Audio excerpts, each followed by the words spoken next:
Okay, so welcome back. Thank you very much for being part of the small screen forum. For the next panel, we have brilliant guests that can discuss about the creative control in series development and production. Who holds the creative reins in today's series production? We'll talk about showrunning, we'll talk about the changing environment, we'll talk about creative freedom, and all of this with our 4 panelists. So please welcome the creator and showrunner, Marianne Wendt. Hi. Then the screenwriter and producer, Kiwi Smith.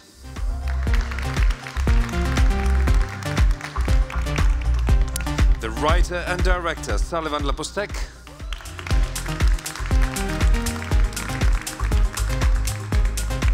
And the writer and director, Dylan Holmes Williams. Where are you, Dylan? Here you are. Take a seat. So guys, do you have enough mics? No, we don't. So here you are. You have to share. And I think it will be really cool if you could say it in 1-2 sentences. What is basically what you do and related to this topic. So, Marianne, you could start. Okay, I originally started as a theater dramaturg and writer, director, and then changed to film writing, film and television, and the show Neumatt, New Heights, SRF and Netflix was my first show, which I not only wrote and created, but also produced as a showrunner. And from this moment on, I couldn't get enough of it. We will talk about later why the creative control is quite interesting for writers to have. And so I worked another show as a writer, showrunner in Germany called Wir sind. And so now I'm working in the field in between writing, producing, being a writing producer or producing writer. Very well. Kiwi, you probably won't find her in the ending titles of the movies and the series that she worked as Kiwi. Is that right? Some of them, actually, yes. Actually, yes. There's a little quotes, air quotes, Kiwi. Okay. Yes. But Kirsten Smith has really an impressive resume. So. Okay, I'll tell it for you, so you're too humble. Okay, so she co-wrote Legally Blonde, 10 Things I Hate About You, She's the Man, Ella Enchanted, The House Bunny, The Ugly Truth, and then the works for Fox, Paramount, HBO Max, Universal, Amazon Prime, Netflix. All right, so who didn't you work with, basically? Well, I haven't worked with any folks from the Czech Republic yet, so... And we're waiting for it. Thank you very much. We really need a smart romantic comedy, so please... I'm here for you. Okay. Yes. All right. She also was producing for Whip It, directed by Drew Barrymore, starring Elliot Page and Kristen Wiig. Recent film projects include original romantic comedy for Amazon and original sports comedy for producer Jason Blum. Yes.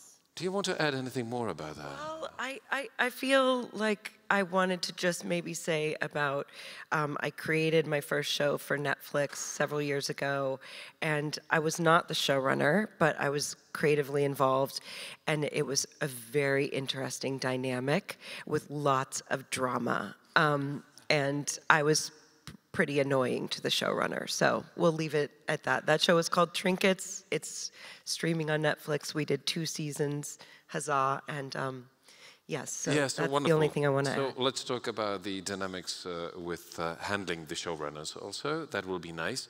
Then please, let's welcome Sullivan. Sullivan is also an interesting background because he was a TV critic and journalist before being a TV writer. So it can be done. Apparently. All right. So now tell us about your success, because it's also very interesting. So yeah, I became a TV writer after that first experience, and then I created my own series, which was called Les Engagés in French, for the digital division of the French Public Broadcaster. And it began as a short form, We did 2 seasons short form, and then the 3rd season with 45-minute episodes, where the 3rd season where I also became a director, which had further like deepened my involvement, which was like pretty strong from the start on that show. Perfect. Thank you very much for this. And then a guy who's like a little bit aside from everybody else, but it's still very much connected with what was said. Dylan Holmes. Okay. So where do we start with everything that you did? So currently directing all 5 episodes in an upcoming miniseries, The War Between the Land and the Sea, for BBC and Disney+. Wonderful. Then previously he directed 4 episodes for M. Night Shyamalan's Servant on Apple TV. You have a Doctor Who episode that you directed, and you have so many other things that you did, including your all short films, and that can be streamed anywhere. So, are you happy? Yeah. Or something is still missing? Well, a feature film would be, you know, so I could come back here with a feature film. That would be the dream. But at the moment, yeah. So I did a short film that luckily people liked and played at Prague Short Film Festival, and that was what M. Night Shyamalan saw and got me to do his show in. And then I've just kind of continued doing TV from there, basically. Yeah. So I'll just skip you, Kiwi, for a moment, and I want to ask Sullivan on that one, because you didn't work in such like huge projects yet, but still, what is your position and your experience from the European point of view? Yeah, like to give some context, like basically in France 20 years ago, showrunners was just not a thing. It didn't exist at all. It was a very traditional model of a non-writing producer commissioning a script to a writer, then you deliver the script, and then the non-writing producer would hand the script to a director, and the writer might never meet. And under that system, we produced like mostly, of course, TV movies or limited TV series, and we were still like mostly working in 90-minute format. And it all changed 20 years ago, basically in 2005, when there was a push to do more one-hour drama, to move more toward more serialization, which led to creating the need for more involvement from the writers. As you said, if you have a returning series and some serialization and different directors, it's going to become very helpful to have a writer, creator stay involved as a continuity voice. And so that's where we started from. And then my experience was that as part of this kind of rediscovering of TV series in France and trying to find ways to do other things than police procedurals, which were like, and family comedies, which were basically the only 2 things that existed. That's how those online divisions were created specifically by the French public broadcaster, which then tried to do kind of different things. And for instance, my show was a series set in an LGBT center with LGBT activists. And that was the first time, we did the first season in 2017, and that was the first professionally produced TV series about with mainly LGBT characters in France, almost 20 years after Queer as Folk. So like in that way, like trying to push new voice and new stories and new characters, and through that model, I was able to also, because that show came out of my lived experience as an LGBT activist myself in the past, and that's what helped me find a place in that show and stay very involved at all stages. I was very involved in prep, and then I was able to be on set every day during the shooting, creating bonds with the crew, with the actors, with the team, and acquiring an experience that is very hard to acquire in Europe because we don't have that whole system, and we don't have the mentoring that the Americans have. And so that was very valuable in that way, like to do that small budget show that allowed me to acquire an experience that is otherwise very hard to acquire. So basically you were not appointed as a showrunner, you just naturally became one because of the expertise. Exactly, and because we were such a small budget, that we had such a small crew, that having another brain and another pair of hands on set became very valuable to everyone. Plus I had the living experience I knew how this organization works, so I was very helpful to the set decoration department and stuff like that. But it was, yes, not official, and I sort of created my space little by little. So I don't even have like a producing credit on the show, even though I kind of did some artistic producing, definitely. But I'm always resistant of the use of showrunners in Europe, because it's very, very rare that to have showrunners that are involved in the financial aspects. I think we do creative productions or artistic production, and more than we do. Like, there are a few people who do actual showrunning in Europe outside of the UK, because the UK you have a bit more, but that's still like very, very, very, very rare.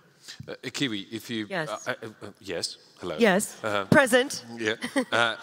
If we don't talk about the past, but let's talk about the present, and maybe about the future, what do you think is the actual role of a showrunner? Because it's such a cool word, but maybe it got lost in translation during the years? Well, it is. It's kind of like the auteur of television. You know, you run the writer's room. The showrunner oversees the production. The showrunner oversees all of the editorial process. The showrunner is the adult in the room. They're like the last stop. So it's a very coveted role for television writers. You have to go through a lot of years and years of training, working your way slowly up the ladder to get that authority, and you're really treated like the queen of the castle when you make it to being a showrunner. So me, I had to hire my own showrunner, and so I had to hire my own boss, and as an only child and kind of a brat, it was, you know, it created a little bit of tension sometimes. Okay. Yes. We like this topic. I know. So, I keep teasing this drama, but I don't... No. I think this is important. I think we have professionals in the room, so they most probably know about who is a showrunner. Just wanted to make it clear. Yes. But now, let's move to the practical things. Yes. So, you are talking to a showrunner. So, where is the balance? Where is the creative freedom? Where is the moment where you have to, sorry to say so, shut up and follow his rules or her rules? Yes. I think the showrunner has just so much responsibility, so many people to answer to. So I have a lot more empathy now for that job than I did when I came in as a creator, as an author of a book, as a feature film screenwriter. It's almost, to me, a job that should be in the Hollywood system 2 or 3 people, because there's so many different groups to oversee. So you really have to be very on top of everything. So I respect the showrunners that I tortured. Now, I do. Okay. Yes. All right. Dylan, we'll come back to that later, about the torturing thing. Okay. Dylan, so what is your experience as a writer, as a director? You have a vision. You come into an IP sometimes, as it is with Doctor Who or to M. Night Shyamalan series or something. So what is the approach? Yeah, I mean, just to add to what Kiki said, I think as well, the showrunner, all the responsibility and the success or failure of the show, I suppose, falls on them as well. So, you know, as a director, I try my best and I try and do a good job, but I'm aware that it's really their brand and their name. So I think, you know, when you're working with them, you obviously have to be respectful of that and ultimately cede to really what their vision is, even if it slightly differs from yours. Yeah. So sorry. May I add one thing? Just, I think that there's 2 different, there are the showrunners who originate, write, create their series, like the Vince Gilligans and Aaron Sorkins and numbers of other people like you. And then there's folks that are showrunners for hire that come in, and I think that's where sometimes there's different dynamics in play. In your show, was the showrunner also the creator? Well, Servant, the M. Night show is a weird one because the showrunner is M. Night Shyamalan, but he actually doesn't write on it at all. So he's just kind of overseeing the writer's room and feeding in ideas and stuff. And then Doctor Who and the show I'm doing now, finishing now, is Russell T Davies is the showrunner and creator. And so, you know, his authority is kind of final, as it should be, because he's incredible, and as I say, it's kind of his name on the line, really, ultimately. Yeah. Marianne, talking about, like, we will have, for example, people who write and who would like to, one of the dreams might be, my script will be a limited series or a series or a long-term series. But then it comes to the moment where the script and the writing is confronted with the showrunner. What can happen? What can go wrong? Usually in Germany and Swiss-speaking area, as a writer, you are not confronted with some other showrunner which is set in front of your nose. It's either you claim that you want to be the showrunner and you have the abilities and you have a production company which is willing to give you the space to do it and understanding that it might be useful. Or we have a lot of series which are produced without any showrunner at all. Then you have the classical roles, like in a movie, you have the producer, the director, the writer, creator, which can be a really great triangle without any showrunner at all. But we have a lot of young people, especially young people, pushing into this idea of being showrunner, because the American model is so bright and shining, and everybody wants to do it. As well, a lot of directors and producers want to have the title just because it's sexy. And in Germany, there's one of the film schools, EFS. They have the European Showrunner Program, and it's the first European kind of master program which really tries to attract experienced, great series creators and head writers who have like written 2, 3, or even more great shows, but they don't have the knowledge concerning productional, financial stuff or leadership, all this. And I'm teaching there for the 3rd year now, and it's talents from all over Europe, and you see that it's so important. The knowledge comes to the industry, and it's growing. The model has to take time to understand how people can fill in this huge role. And I'm quite convinced it's just a matter of one generation of series production, and then the model will be really used everywhere, because for long-running shows, it's so effective, and it's really easier for production companies, and people are starting to understand it, but you need the people who can do it. And at the moment, we don't have it. We have a lot of people who claim to be showrunner, but a very rare amount of people who have the knowledge, understanding of editing, of producing, the financing part, and the writing. I mean, it's difficult. It's several jobs. And for example, in Denmark, they developed a model where you have 2 guys doing the one job of the showrunner, so exactly as you supposed. They call it the twin vision. Exactly. The producer becoming the twin of the writer. And actually, in Switzerland, when I did New Heights, we worked in a way in the same model. We even didn't know about the Danish model. We just reinvented it ourselves, because we thought, I'm so close to the producer, and in a way, we, as 2 persons, doing the job of the one showrunner in the US model. And, question, for like a young writer, would they ever come to you with an idea and say, I have this series idea, would you partner with me and kind of be the godmother or showrunner partner for me?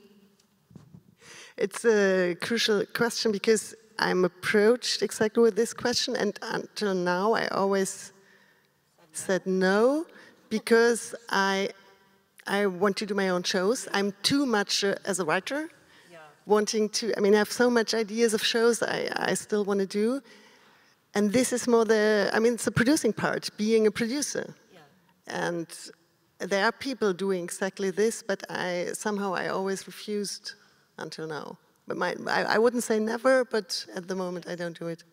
If we're not talking only because the topic of the panel is about creative control, so if we're not talking only about showrunners, and let's move to the fact that all four of you are writers. So how do you feel nowadays with the system, either it's the smallest production or the big ones, how do you feel is the creative control from a writer in balance with what you would like to do and what's been done actually? Dylan. Well, I haven't written for TV, so I don't know. Not yet. Not yet. So yeah, so maybe I'll let these guys speak to. Yeah, but maybe before you give on this question, but you work as a director with the writers' room or with the writers, so you probably see what's happening with the ideas and at the very end with the production of the ideas. Yeah, absolutely. I mean, on the show I just did, it was actually quite fluid. So I was sort of helping finish scripts, basically, you know, both according to production needs. So you go and recce a location and it's different to what's in the script, and you change it, and then also just kind of creatively, and also seeing them having to respond to broadcaster notes from Disney or BBC or whoever, which I think looks quite difficult, torturous. Yeah. Okay, come on, you started it. So, I mean, yeah, luckily I wasn't that involved, but you know, it's just obviously every broadcaster has their own particular agenda or thing they need to do or not do, and so it's just part of the negotiation, I suppose, of the creative process is responding to that as well as trying to get in your own ideas and make it your own show. But yeah, I'm sure these guys know much more about it than me. Sullivan. Yeah, I think things are evolving in strange ways at the moment because of the economics of it all. Then that things are more complicated have been more complicated for the last couple of years, which sort of leads broadcasters feeling that they want to be reassured and they want to do things that are a little bit more safe, which kind of would lead them into those battle notes that can become more difficult. And also it has certainly been my experience in the last couple of years where it's pretty tough also to sell kind of an original viewpoint or something that would like move away from very mainstream formats. So anytime the economy becomes more difficult, like that aspect of getting the freedom to be really creative and to do something that is very, maybe a bit new or a bit like have a specific voice gets a little bit more difficult to do, and I think we're kind of right there at the moment. Okay, Kiwi. Yeah, I think the writer has in television about 1,900 times more creative control than in feature films, but you still have to deal with the people giving with the money constantly bombarding you with their notes, and it's a really, I think that's probably the most intense part of just being a writer or a showrunner, is that you do have this creative control, but you can't execute it unless you're pleasing the people who are financing your project. And I think that is the long-term art of making a career as a writer, is finding that balance between holding on to your vision and also being someone that's collaborative and can engage at a high level with these kind of notes and do enough so that you're answering the notes, but not so much so that you're destroying what they fell in love with in the first place. And that comes with experience and practice. Okay, and talking about, sorry, just more note on this one, talking about practice, are there any tricks how to persuade them that the notes are not correct and they are not in line with what they fall in love in the very first time? Well, there's a sentence that my creators and I would often use on trinkets, which was, "We'll take a look at it." Okay. So it's basically it's a false promise. Yeah. Yes. And sometime during the production get lost. Yes, exactly. I've also worked with writers who will just respond to each note with like an essay about the note. Okay. And I think people are just like, okay, it doesn't matter, don't worry about it. Like, yeah. Okay, so AI in this one could be very useful, basically. So So here is the part from the script, here is the note, what do you suggest? And please make it 2 pages long. Okay, this is a good way of how to use AI, all right. So Marianne, about the creative control and the balance, how do you feel that in terms of being your own showrunner sometimes, but working with people that I presume will try to help you with the writing? It's really interesting because if you're the showrunner and the writer, sometimes you really have to step into these 2 different roles and talk to yourself. And as a showrunner, talking to what did the writer write? It's really shit. I can't use it. Please don't say that about my writing. And then the other way around, the writer will say, but no, but we need this scene. You are not allowed to cut it. So if you don't have the ability... So you're bipolar, basically. Exactly. In a way, to do both, you have to be this ability to step into the 2 sides. But before, if you don't, you asked... without being the showrunner, I think that for me, in the beginning of the career, it took me really long time to understand that I'm not only the typing machine where the commissioners and the producers put something in and they ask for something and I should somehow work on it and then spit it out, because before I worked in the theater and it was completely freedom, and then I understood, okay, film industry, it's so different. I have to function, and it took me really years to take back the creative control and to understand what you just told with the notes, and to understand that if I don't lead people, this whole bunch of people in the group through my creative process, it won't be my process, and it has to be my process. And people can giving notes, and it can be interesting and helpful, but I have to define what my show needs. And if I don't take the lead, nobody else will do. Then you always have the situation in these meetings that the broadcaster leaning back, talking small talk, and the producer talking aside on another deal still, and then somebody says, oh yeah, who wants to begin? And then there's no energy at all, and you always try to push to get what you need.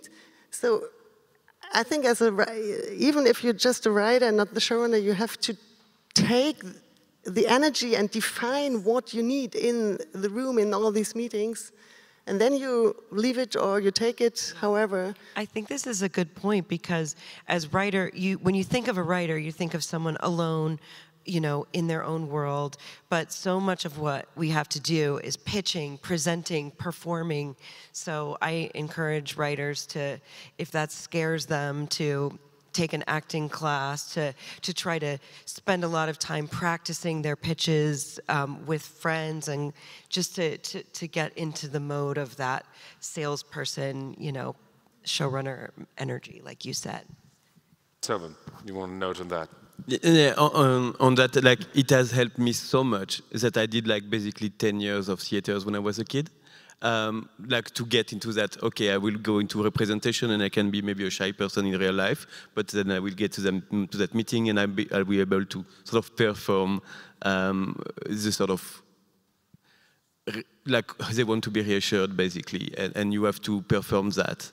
But yes, and I was thinking about that two brain things, which is the heart of showrunning, which also applies to the production aspects of finding out what the limitations are, that you can't afford this or you can't afford that, or the set is going to be different.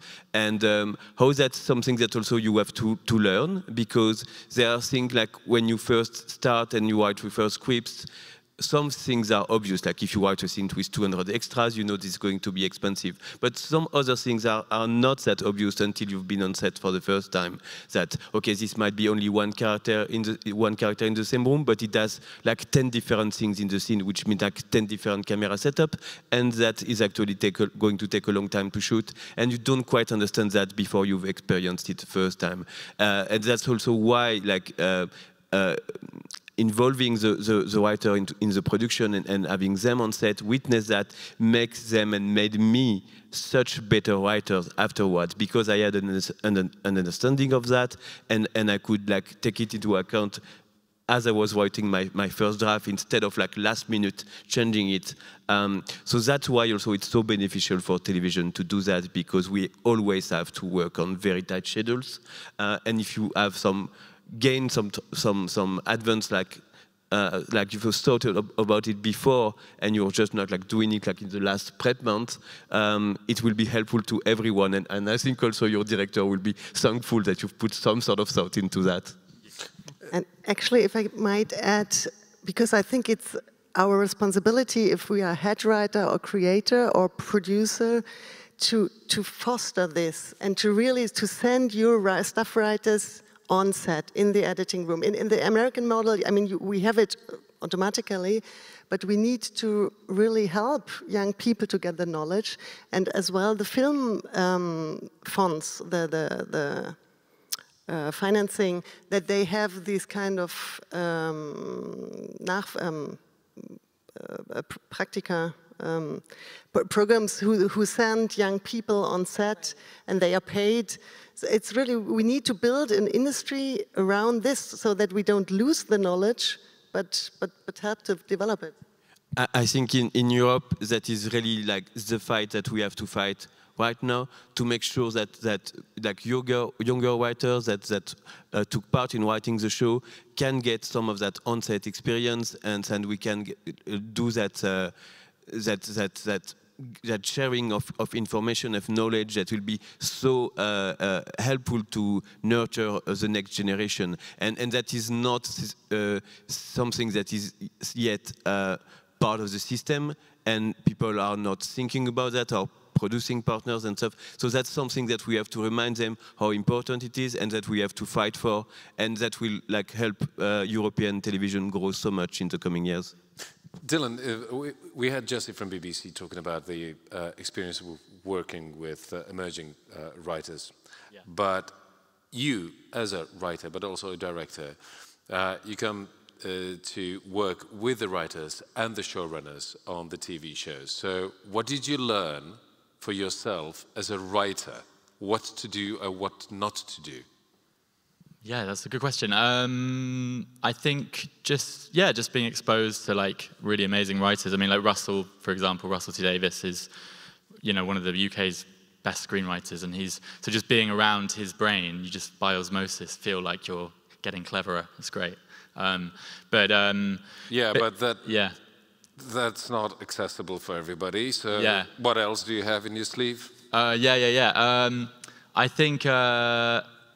Yeah, I mean, you just kind of, he for example, just has such a clarity. Each scene has a real clarity and a concept and an idea. And I think sometimes I've done episodes of shows where it feels like a scene is a bit meandering around and like it's trying to do 3-4 different things, but not in a kind of cohesive way.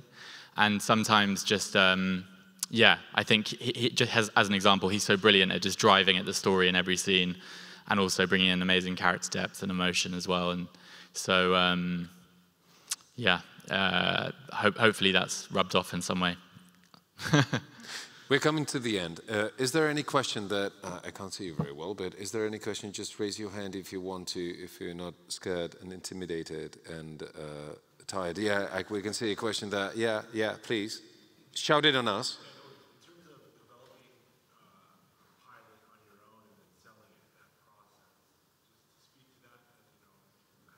On developing a pilot on yourself and promote it. Brutal. Oh, yeah. So the process is brutal. Do you want to end on that? Well, I want to say that it's, you know, give yourself time to do that, because I find it takes, like, it took me probably 6 months to do that. If you can try to get a hold of some examples of pitches they're floating around everywhere. I'm happy to share some with you, but I think that's just a good starting place. That's where I started, was just reading other people's pitch documents. because it's sometimes so elusive to hear these phrases. Like an agent will say, yeah, you'll pitch the season arc, and you'll pitch the character arcs, and you'll pitch the world, and you'll pitch the tone, and it's like, I don't even know what those things are. So, you know, trying to find folks who will share their own documents with you as an example, I think is a great start. And again, maybe the US experience is a little bit different from the European. So, Marianne, Sullivan, how do you feel about this? And I think also it's different countries from countries, even inside Europe. I know, like, for instance, in France, mostly like when you're trying to come up with a new show and trying to sell that, still mostly like we would sell that on pitching documents, on selling Bibles, basically. But I do and I would, and that's kind of what I did and how my show came about, and I still do it. And I would really recommend young writers or up-and-coming writers to invest time. It's a big investment, I know, but to invest time into writing pilots and finding their voice also, and having some also like. It took me 5 years to sell my show, but during those 5 years, that pilot gave me many other opportunities. It gave me my agent and gave me some other jobs, because I had some writing samples that really showcased my voice, and that was very helpful. So it can be helpful even if you don't sell the pilot. Do invest the time into doing that, into having a sample that is 100% you, and that you will learn so much from it, and other people. Yeah, sorry. Sample that is 100% you in the time of AI-generated videos. How do you do that? By writing yourself and not asking ChatGPT to write for you. That's, I think, the key element. And telling a story that you really care about, deeply, that you are deeply, like characters that you sleep at night about because they won't leave you. Okay. That will shine on the page somehow. Personal, even if you might emphatic. not know everything structurally, if you care for your characters in that way, that will translate to the page. Good. And especially if it's comedy, it's really useful to have scenes and the pilot, because the tonality, I mean, you can't talk about what is funny. You have to see how it works. So in Germany, we have, it's a way, two different approaches. There are writers who say, yes, I always write the pilot because I want to be clear about what my show is, and then the other partners have to adopt. And on the other hand, I mean, people want to be heard and want to be part of it. So, and if you have good partners, and in Germany we have, there are some commissioning editors which are really brilliant, and in the end, through the whole process, you need them. And you need them to be on the same page like you. It can be useful to integrate them in the process and to make it to our project and not only my project. And so I think it's always two-sided. Sometimes it's better not to write the pilot, but just be in dialogue with the partners and going step by step. I think it depends on how far you are in your career. I would also say you're going to invest a lot of time and free work into the process, whether it's 6 months or 5 years, and because what you're asking for is for someone to give you probably, you know, somewhere between $30 to $50 million to make a series of television. That's a random number, but it's more than you're asking for a movie. You're asking for a lot of investment. So you have to do a lot more work up front. Guys, I think that, because the time has run up, that basically when we sum it up, you need friends. You need friends for the process, for the creative process, and you need friends for the production process. And you need to be friendly to others, so they can be your friends and work with you and share your vision and your ideas also. I think that the world will become a much better place after this panel, because everybody will be kind. Guys, thank you very much. Thank you. Thank you. Thank you all.